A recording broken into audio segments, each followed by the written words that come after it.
Shalom, peuple de Dieu, shalom, enfants de Dieu. Nous sommes encore une fois de plus au rendez-vous. Nous bénissons le Seigneur pour la grâce et l'amour qui ne cesse de manifester pour notre vie et surtout le temps qu'il nous accorde favorablement afin que nous puissions partager sa parole. Vous savez, bien-aimés dans le Seigneur, les temps qui courent sont des temps qui sont durs. C'est un temps qui demande beaucoup de connexion, surtout au trône de grâce de Dieu. Et comment est-ce que nous pouvons être connectés pour ce temps présent à Dieu? C'est lorsque nous persévérons et nous demeurons dans son amour. Car l'amour de Dieu dépasse tout entendement, dépasse toute chose. Voilà pourquoi la Bible dit que Dieu lui-même, il est amour. Voilà pourquoi nous partageons ces derniers temps sur cet amour qui est parmi les 4 piliers qui se retrouvent dans le grand thème que le Seigneur nous a fait grâce de développer cette année, l'accomplissement. Ici, comprenez que c'est l'accomplissement de sa parole, l'accomplissement de toutes les promesses que Dieu a faites à ses enfants. Oui, bien-aimés dans le Seigneur, j'aimerais que nous puissions continuer avec ces enseignements pour être édifiés. Dans cet échange, je sais que le Saint-Esprit, lui qui est l'enseignant par excellence, nous aidera à comprendre certaines choses.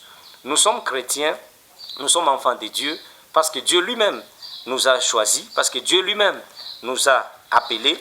Et lorsque nous lisons le premier épître de Jean, le chapitre 4, le verset 10, la Bible dit « Et cet amour consiste non point en ce que nous avons aimé Dieu, mais en ce qu'il nous a aimés et a envoyé son Fils comme victime expiatoire pour nos péchés. » Nous devons comprendre ces choses, bien-aimés.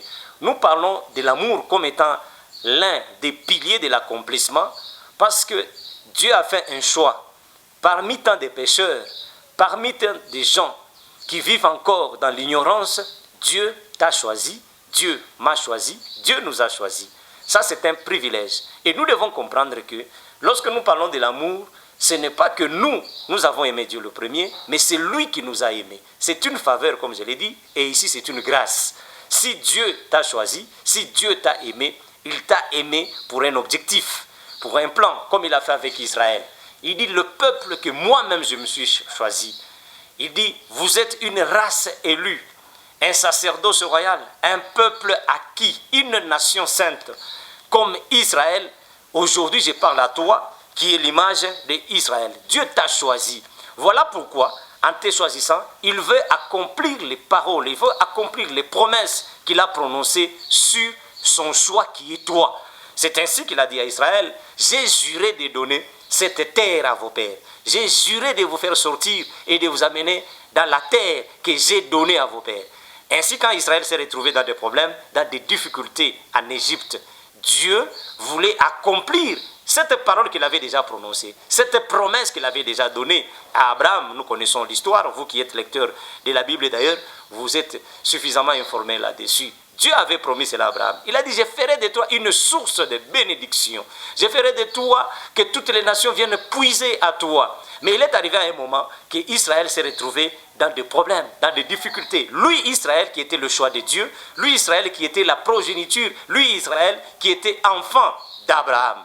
Comme toi aujourd'hui, ma soeur et mon frère, tu as été choisi par Dieu. Les difficultés que tu traverses, le temps que tu traverses, les moments que tu traverses, que cela ne te mette pas en doute, que cela, bien-aimé, ne te décourage pas pour dire que non, le Seigneur m'a abandonné. Non, il a dit, je ne t'abandonnerai point, je ne te délaisserai jamais. Comme tu es le choix de Dieu, sache que tu n'es pas abandonné, sache que tu n'es pas oublié. Nous l'avions dit en parlant de l'amour du prochain. Dieu lui-même l'a dit. Il dit, je ne suis pas injuste pour oublier, il ne peut pas oublier les actions, le travail que tu fais et surtout l'amour que tu as pour son nom. Nous l'avions lu dans la Bible, nous avons parlé avec vous, c'est Dieu lui-même qui parle, c'est Dieu lui-même qui dit, je n'oublierai pas le travail que tu fais, je n'oublierai pas l'amour que tu as pour mon nom. Je ne peux pas oublier cet amour-là. Bien-aimé, ma soeur et mon frère, Dieu ne t'a pas oublié, il ne t'oubliera jamais.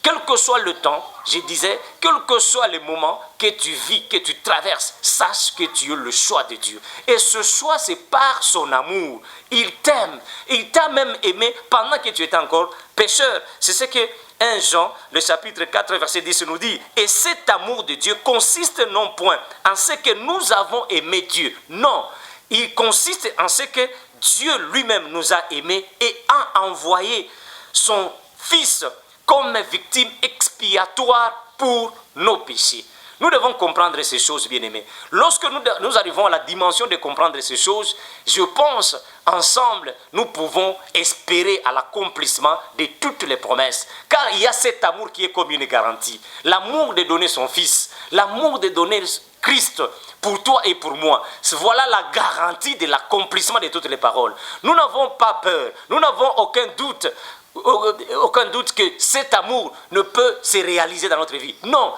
bien-aimés, sachons que tout ce que Dieu a prononcé, toutes les promesses que Dieu a données s'accompliront dans notre vie. Pourquoi? Parce que nous avons une garantie qui est l'amour de Dieu en donnant son Fils pour nos péchés. J'aimerais, bien-aimés, que nous puissions être édifiés encore une fois de plus à ce qui concerne l'amour du prochain dont il est question. Voilà, si nous sommes rassurés que Dieu va accomplir les promesses, que Dieu va faire des grandes choses et des merveilles avec nous, certainement, c'est Dieu-là, il nous demande, il nous recommande l'amour du prochain, comme aussi les préalables, de voir l'accomplissement de toutes les promesses de ce que l'Éternel a déclaré. Alors, nous allons rentrer un peu en arrière, toujours dans ce chapitre de 1 Jean. Nous sommes au chapitre 3, nous allons commencer la lecture par le verset 9. Et nous allons comprendre la pensée de Dieu pour ce matin. Que Dieu te bénisse abondamment. J'aimerais encore te rappeler une fois de plus, quel que soit le temps que tu traverses, quel que soit le moment que tu traverses, quelles que soient les choses que tu es en train de vivre, sache que Dieu t'a aimé. Et voilà pourquoi il a fait le choix sur toi. Tu es le choix de l'Éternel. Écoutez ce que la Bible dit. Car ce qui a été annoncé et ce que vous avez entendu dès le commencement, c'est que nous devons nous aimer les uns les autres. Ça, c'est un rappel. Et là, les livres de Jean nous rappellent tous ce que nous avons entendu dès le commencement, ce qui a été annoncé dès le commencement, c'est que nous devons nous aimer les uns les autres. Et nous allons essayer de comprendre pourquoi nous devons nous aimer les uns les autres. Quand nous l'avions entendu dès le commencement. Et n'est pas ressemblé à Caïn, qui a été du malin et qui a tué son frère. Et pourquoi le tua-t-il? Parce que ses œuvres étaient mauvaises et que celles de son frère étaient justes. J'aime beaucoup cette lecture. Le verset 13, nous allons lire jusqu'au verset 16. C'est là qu'il y aura notre partage de ce moment. La Bible dit, « Ne vous étonnez pas, frères, si le monde vous hait. » J'aimerais bien aimer que nous puissions tous ensemble comprendre ces choses. Aujourd'hui, il y a les enfants de Dieu, il y a les chrétiens comme toi et moi qui continuent à se plaindre parce que nous voulons que le monde entier puisse nous comprendre et d'ailleurs nous aimer. Bien aimé, le monde, Christ l'a dit, comme le monde m'a haï, il vous haïra aussi. L'amour dont nous parlons ici, l'amour du prochain, n'attends pas que les autres t'aiment. C'est à toi d'aimer les autres. La Bible dit, aimez-vous les uns les autres. L'amour du prochain commence par nous. Nous devons aimer les autres comme nous nous aimons nous-mêmes. Ce n'est pas aux autres de nous aimer comme nous nous aimons nous-mêmes. Non, c'est à nous d'aimer les autres comme nous nous aimons nous-mêmes. Voilà, il y a conflit de pensée, il y a conflit de conception ou d'imagination même. Voilà pourquoi la Bible nous dit, ne vous étonnez pas.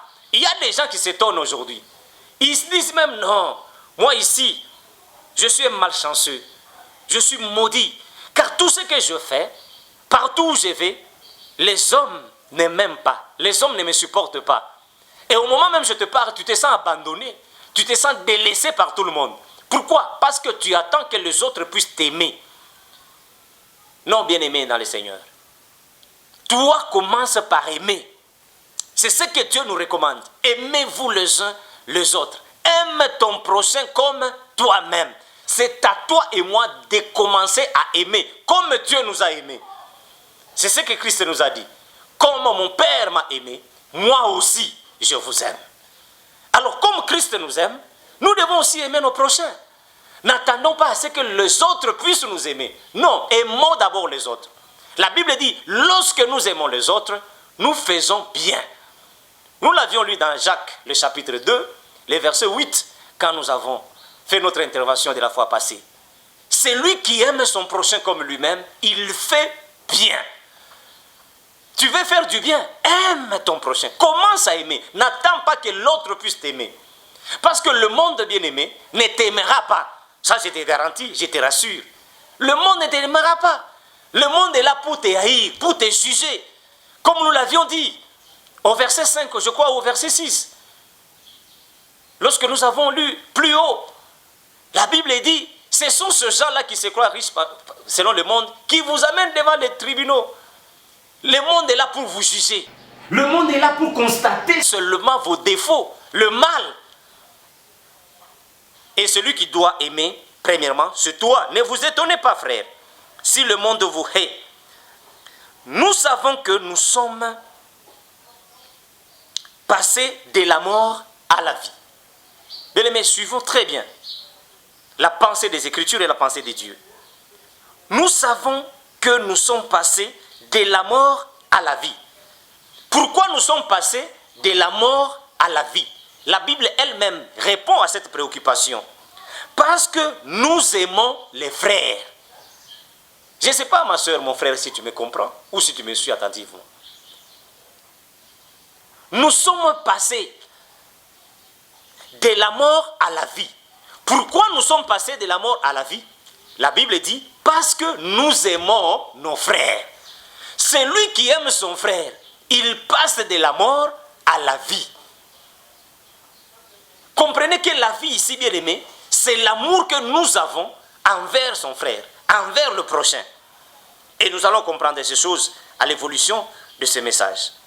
Celui qui n'aime pas demeure dans la mort. J'aimerais m'attarder encore une fois de plus à ce niveau. Manquer l'amour du prochain, c'est demeurer dans la mort. Ces choses dont nous vous parlons, bien aimés, ce ne sont pas des choses, comme je l'ai dit dans le message passé. Nous ne vous parlons pas des philos ou philia.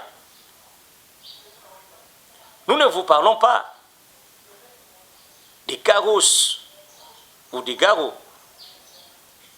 Comprenez ici l'amour physique. Nous ne voulons pas ici de l'amour selon la chair, qui est un sentiment. Parce que lorsque nous parlons de l'amour, selon l'entendement humain, nous comprenons que l'amour c'est un sentiment. Ça se définit même ainsi. Un sentiment qu'on peut avoir envers l'autre. Ici, l'amour dont nous vous prêchons, ce n'est pas le sentiment là que vous pouvez avoir envers l'autre. Ici, l'amour dont nous vous parlons, c'est un fruit de l'esprit. Cet amour, il est un amour divin, un amour spirituel, si nous pouvons le dire ainsi.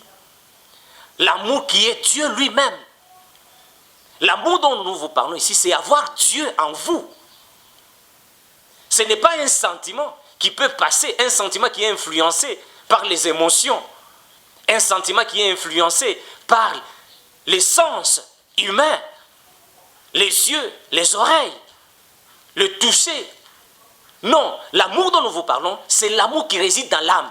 L'amour que les yeux ne peuvent pas voir. L'amour que les oreilles physiques ne peuvent pas entendre. L'amour que les mains ici physiques ne peuvent pas toucher. L'amour qui est Dieu lui-même. La Bible dit, celui qui n'aime pas demeure dans la mort. Comprenez que dans votre cœur là, si vous n'avez pas l'amour, l'amour qui est Dieu, qui est le fruit même de l'esprit, sachez que vous demeurez dans la mort. Vous êtes mort en vous-même. Vous n'avez pas de vie en vous. Pour dire, quand vous n'avez pas cet amour, tout ce que vous pouvez produire ne sera que ruine, ne sera que désolation, ne sera que échec. Voilà pourquoi nous constatons aujourd'hui, dans nos assemblées chrétiennes d'une manière générale, les gens qui ne parviennent pas à produire cet amour divin, cet amour du prochain, ces gens sont des gens qui sont morts. Vous allez voir que c'est l'échec qui les accompagne. Ces gens qui se font passer pour des juges des autres dans les assemblées, ce sont ces gens-là qui vivent toujours l'échec, qui vivent toujours la misère. Et je comprends pourquoi les musiciens deux fois, nos frères qui ont cette grâce de chanter dans nos assemblées, ils disent que ceux-là qui en veulent à ta vie, qu'ils puissent même mourir.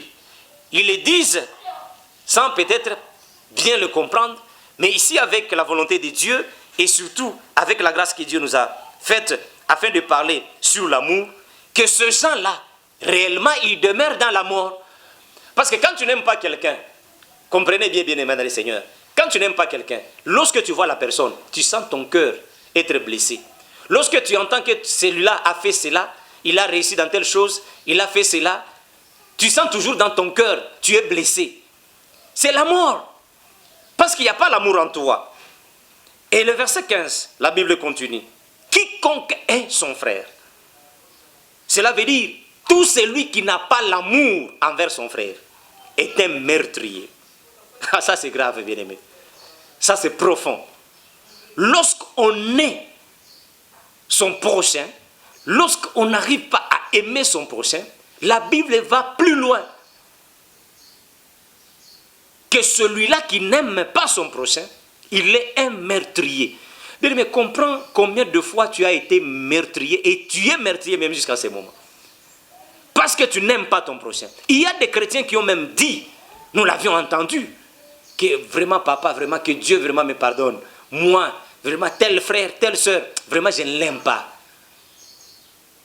Je ne l'aime pas. Vraiment je sens même que mon cœur est meurtri. Oui, tu es meurtrier, c'est pourquoi tu sens que ton cœur est meurtri. Combien de gens se fâchent aujourd'hui parce que les autres sont bénis? Spirituellement, même matériellement. Combien de gens sont mal à l'aise lorsqu'ils apprennent de bonnes nouvelles des autres? Seulement pour la bonne raison, ce sont des meurtriers. La Bible dit, celui qui est son frère est un meurtrier. Et vous savez qu'aucun meurtrier n'a la vie éternelle demeurant à lui. Est-ce que tu peux dire amen très bien, mon frère et ma soeur? Lorsque tu es meurtrier, sache que la vie éternelle en toi, elle n'est pas. Elle n'est pas en toi. Ça, c'est une exhortation, bien-aimée. Tous ensemble, nous devons comprendre que si nous voulons avoir la vie, nous devons aimer le prochain comme nous-mêmes. L'amour du prochain nous donne la vie. Lorsqu'on parle de l'éternité, comme je l'ai dit, dans toutes nos interventions, il y a des thématiques qui reviennent, lesquelles qui seront enseignées peut-être dans les jours à venir si Dieu nous fait grâce. La vie éternelle, c'est aussi un grand sujet biblique. La Bible dit, c'est lui qui n'aime pas, c'est lui qui devient meurtrier. Celui-là, il faut qu'il sache bien qu'en lui, il n'y a pas de vie éternelle. L'éternité, bien aimée, n'a pas de commencement, n'a pas de fin. Donc toi, tout ce que tu fais là, tous tes efforts là que tu fais sont vains. Parce qu'en toi là, il n'y a pas de vie. Tu es déjà mort si tu n'as pas l'amour du prochain. Comprends que, bien aimé, par ce message, ce n'est pas aux gens de t'aimer, c'est à toi d'aimer d'abord les gens. C'est à toi d'être connecté aux autres. La Bible dit, et vous savez qu'aucun meurtrier n'a la vie éternelle demeurant en lui. Enfin, le verset 16. Nous avons connu l'amour. Là, c'est une préoccupation. Est-ce réellement, mon frère, ma soeur, es-tu conscient ou consciente que tu as connu l'amour? Connaître l'amour, c'est connaître Dieu. Connaître Dieu d'une manière simpliste, ici, connaître Dieu, c'est croire à ce que Dieu a donné son Fils pour toi et pour moi. Lorsque tu es conscient que Dieu a donné son Fils pour que toi et moi nous soyons sauvés, là tu as connu l'amour. Christ a donné sa vie pour moi. Je connais l'amour parce qu'il y a quelqu'un qui a donné sa vie pour moi. Il y a quelqu'un qui s'est sacrifié pour moi. Mais c'est ça l'amour. Combien de gens, dans les philos bien sûr, Eros peut-être, Storgai peut-être aussi, c'est-à-dire l'amour familial, l'amour physique ou l'amour amical, les trois dont je viens de parler ici, combien de gens veulent comprendre si réellement on est aimé, c'est lorsque l'autre se sacrifie pour toi. Ça, c'est tout à fait évident. Nous le voyons d'une manière physique. Voyons-le même dans un couple, pour ceux-là qui sont mariés. Voyons-le même dans nos familles. Lorsque quelqu'un se dévoue totalement pour nous, nous comprenons qu'en lui, il y a cet amour sentimental qui peut changer. Parce qu'aujourd'hui, quelqu'un peut se sacrifier pour toi, il peut tout faire selon toi, tout ce dont tu as besoin, il peut te donner. Mais demain, lorsque tu lui causes du tort, il change immédiatement. Il retire rapidement cet amour qu'il a mis en toi. Voilà ce qui est contraire de l'amour dont nous parlons ici. La Bible dit, pendant que nous étions encore pécheurs, c'est-à-dire, nous étions encore dans le forfait. Nous faisions encore du mal, mais Dieu nous a aimés. Comment nous ne pourrions pas dire que nous avons connu l'amour? Mais nous avons connu l'amour. Pendant que nous étions pécheurs, pendant que nous péchons même maintenant, pendant que tu tues mon frère, pendant que tu es en train encore de faire du mal ma soeur, pendant que tu es en train de calomnier mon frère, sache que Dieu t'a choisi, sache que Dieu t'aime. Il t'aime encore. L'amour de Dieu, ni les péchés que tu fais, le mal que tu fais, ça ne peut pas enlever l'amour de Dieu. L'amour de Dieu est là. Mais seulement, toi, tu dois connaître cet amour. Lorsque tu connais cet amour, sache maintenant que tu auras la vie. Comment tu peux connaître cet amour? Quand tu sais que Dieu t'a aimé malgré le mal que tu as fait. Dieu t'a aimé. La Bible dit, nous avons connu l'amour. Ici, la Bible explique comment est-ce que nous avons connu l'amour. En ce qu'il a donné sa vie pour nous. Pendant que je parlais, toi, tu croyais que ces choses-là viennent de moi. Connaître Dieu, c'est savoir qu'il a donné sa vie pour nous. La connaissance de Dieu à ce niveau, en ce qui concerne l'amour. J'essaie de connaître Dieu. C'est suivre ses enseignements. Connaître Dieu, sa loi. Connaître Dieu, marcher dans la... Connaître Dieu.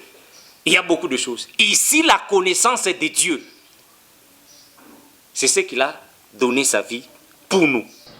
Nous aussi, voilà. J'aime beaucoup ce passage. Nous aussi, nous devons donner notre vie pour les autres. J'aimerais que tu soulignes ces versets. 1 Jean, le chapitre 3, et le verset 16. Nous avons connu Dieu en ce qu'il a donné sa vie.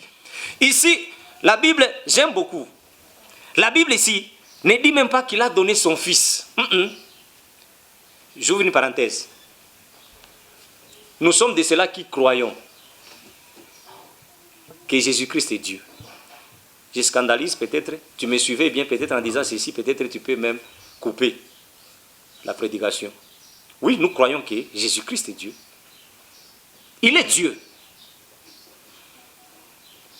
Et toi, ma soeur, mon frère qui me suit, des fois tu cherches les versets qui prouvent que Christ est Dieu. Ces versets prouvent que Christ est Dieu. La Bible dit, nous avons connu Dieu. Comment nous avons connu Dieu? Nous avons connu Dieu en ce qu'il a donné sa vie. Ici, la Bible ne dit pas qu'il a donné son fils. Non. Dieu lui-même donne sa vie. Dieu donne sa vie pour toi. Il a donné sa vie. Et comme Dieu a donné sa vie, la Bible nous recommande, nous aussi, à notre tour, si Dieu a donné sa vie, combien coûte la vie de Dieu? Quel est le prix de la vie de Dieu?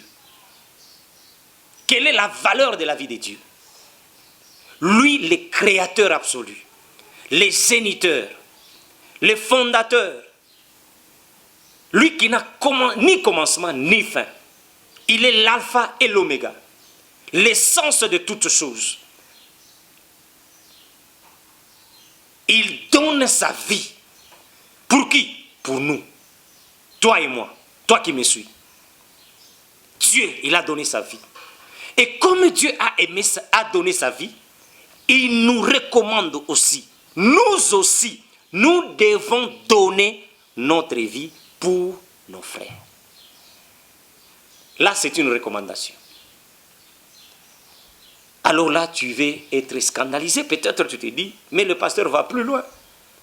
Est-ce que lui, quand il parle là, il est capable de donner sa vie pour moi? Parce que tu es mon frère, tu es ma soeur. Oui, c'est possible. Je ne cesserai jamais de le dire. Tout ce qui est difficile n'est pas impossible. Une chose peut s'avérer être difficile, mais c'est possible. C'est possible de donner sa vie pour le frère.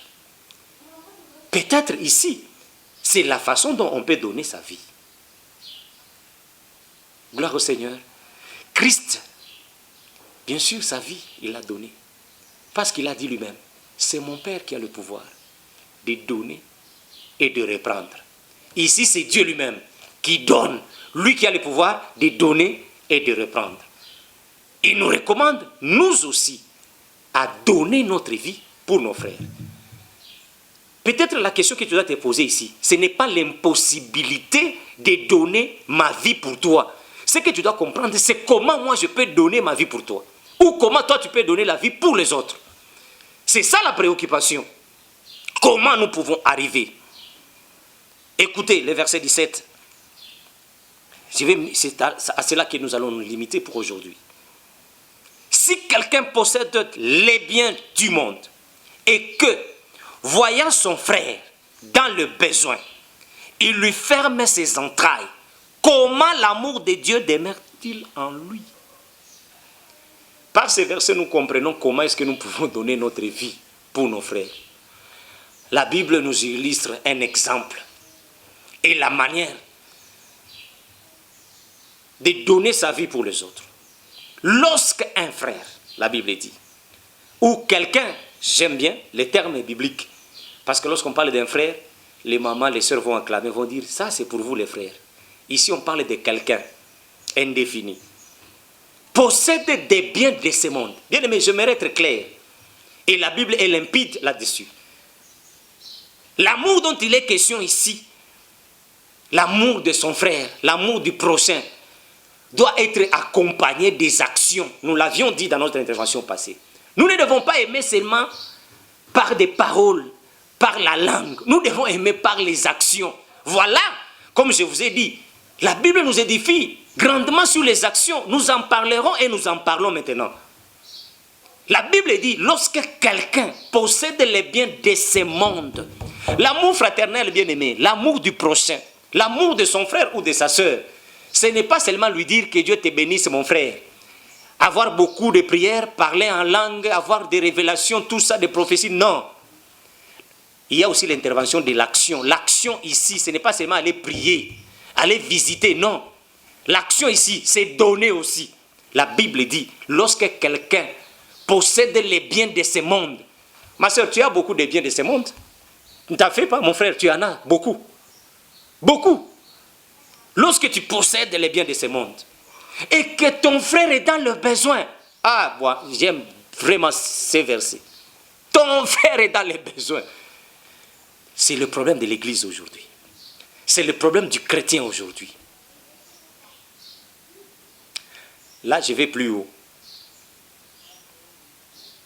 Combien de fois, frère, sœur, tu as donné de fausses raisons au lieu d'aider ton frère ou ta sœur? Je prends des choses banales, terre à terre, pour nous qui vivons ici en Afrique. Ce message, je sais que vous le suivez partout, dans le monde entier. Nous parlerons, comme je l'ai dit, c'est un message qui est universel, pour tout le monde, pour tout chrétien, même si tu es aux États-Unis, même si tu es en Afrique du Sud, même si tu es en France, en Europe, en Océanie, partout dans le monde entier, même si tu es sur la Lune, ce message te concerne.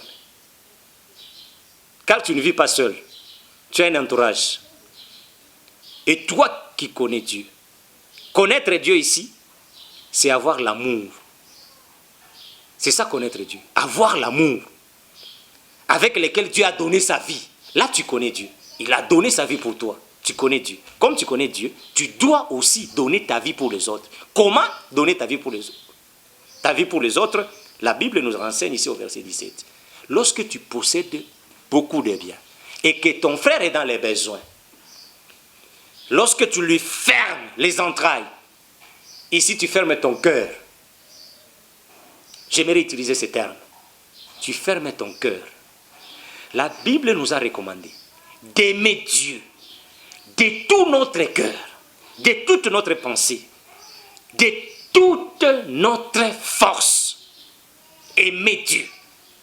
Alors, lorsque tu aimes Dieu de tout ton cœur, Dieu réside là, il habite dans ton cœur. Là, tu fais la volonté de Dieu. Mais ici, toi, tu fermes ton cœur. Tu ne veux pas que Dieu entre dans ton cœur. Lorsque tu prives ton frère de quelque chose, tu fermes ton cœur. La Bible dit, tu possèdes beaucoup de biens, mais tu lui fermes les entrailles. Tu fermes ton cœur. Combien de fois ton frère, ta soeur est dans les besoins, tu lui as fermé les entrailles, tu as fermé le cœur. C'est ce qui se passe aujourd'hui dans le monde entier. Ici, la parole que nous annonçons ici, elle n'a pas de couleur. Elle n'a pas d'appartenance selon la croyance. Ici, l'amour de Dieu. Même toi, musulman qui me suis, orthodoxe, qui manguiste, quelle que soit la tendance religieuse, parce que les ciels appartiennent aux enfants de Dieu. Si tu es musulman, tu crois que tu es enfant de Dieu, tu dois ouvrir tes entrailles pour les autres. Tu es qui manguiste. Ici, je ne prêche pas une église. Ici, je ne prêche pas une race. Ici, je prêche les enfants de Dieu, ceux-là qui ont connu Dieu, ceux-là qui connaissent l'amour de Dieu. C'est pourquoi je martelais ici. La Bible au verset 16 ne dit pas que Dieu a donné son Fils pour que toi, comme tu aimes beaucoup de polémiques, tu aimes beaucoup de discussions vaines, que tu dises non, moi je ne crois pas en Jésus-Christ. Ici, la Bible nous dit Dieu a donné sa vie pour toi. Dieu a donné sa vie pour toi. Et lorsqu'il a donné sa vie pour toi, tu dois aussi donner ta vie pour les autres. Et comment donner ta vie pour les autres? En les assistant, en les aidant. Comme le bon samaritain. Le Lévite est passé, le sacrificateur est passé. Mais lui, quand il est arrivé, lui aussi voyageait. Il avait des préoccupations. Il avait des choses à faire. Aujourd'hui, combien de gens ne savent pas se sacrifier pour les autres? Même s'il voit sa soeur, son frère, près de la mort, il dit non, non, on reviendra vraiment. J'ai d'abord à faire. Je dois d'abord terminer ce que je suis en train de faire. Je dois d'abord accomplir mon travail avant d'avancer. Non, mon frère, non, ma soeur. Tu dois donner ta vie pour les autres. Lorsque tu as beaucoup de biens, parmi les biens de ce monde, bien-aimé, il y a aussi ton temps. Tu dois savoir que, bien-aimé, la vérité ne changera jamais le temps. Mais le temps peut changer la vérité. Le Saint-Esprit va t'aider à comprendre. La vérité ne change jamais le temps. Mais le temps peut changer la vérité. C'est biblique. Le Saint-Esprit va t'aider à comprendre.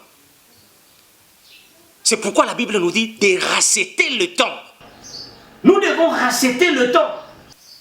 Car il risque de changer certaines choses dans notre vie. C'est le temps, bien-aimé, de donner ta vie pour les autres. Toi qui fermais les entrailles pour les autres, dans leurs besoins, il est temps que tu ouvres tes entrailles.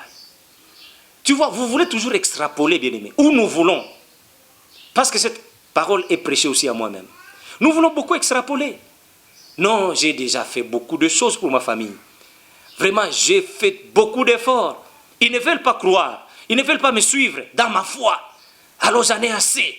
Celui qui veut avoir mon aide, mon assistance, c'est seulement celui-là qui a ma foi. Quelle foi tu as? La foi de rejeter les autres? La foi d'abandonner les autres dans la souffrance? Tu as beaucoup de biens. N'en parlons même pas si je veux parler des choses élémentaires, comme la nourriture par exemple, les vêtements par exemple. Tu en as autant. Tu remplis ta garde-robe. Ton grenier est toujours plein. Tu jettes même la nourriture à la poubelle. Ce que tu donnes à tes saints, c'est plus que même ce que tu pouvais donner à tes frères et sœurs. Et tu dis que non, moi je ne peux aider que celui qui a ma foi. Tu es un meurtrier. Tu es un meurtrier.